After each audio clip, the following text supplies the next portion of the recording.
Okay, so this week we'll also be discussing Chapter 1 in Kaplan and Donovan, your text. This chapter is an introduction where we'll talk about diversity and inclusion and what we really mean by these terms. There we go. So, in your text, they talk a lot about meritocracy. This is a system in which rewards are based on an individual's performance and demonstrated ability.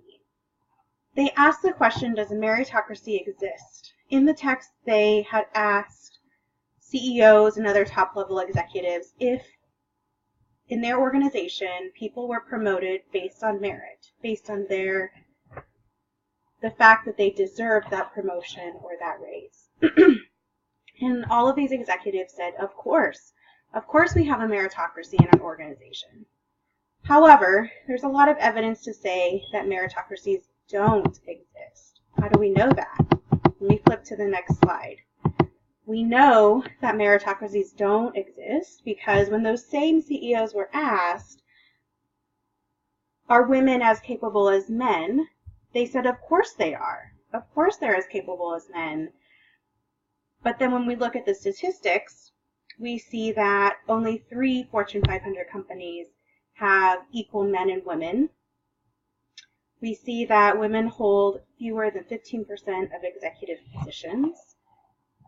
We see that there's only 3 Black CEOs of Fortune 500 companies.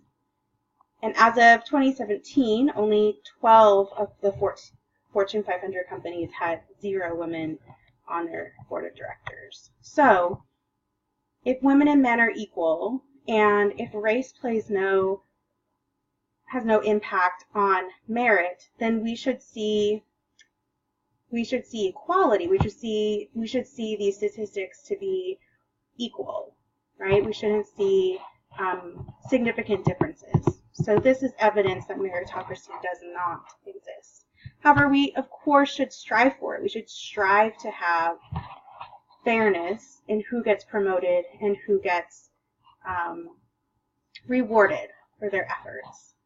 We are socialized to believe that meritocracy exists to a degree. So we're told that if we work hard, we'll be rewarded. We're told that we can strive for the American dream, that if we just keep trying and we work hard, we can achieve whatever we want to achieve.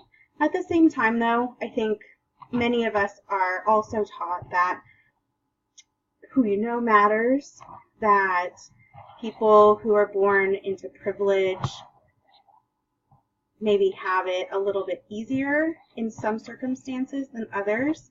They have, they're starting 10 yards ahead of those who weren't born into privilege, for example. So in your groups, I'd love for you to discuss evidence that you personally have seen that meritocracy does not exist in an organization. So whether it's on a sports team or in your work organization or in the university that you go to, when have you seen basically unfairness, where people are getting rewarded even though they aren't necessarily the best person for the job? And then I'd love to see if there are any similarities in the examples of your group. After that, there's going to be a really short case study. This is the same case study that is at the end of chapter 1 in your book.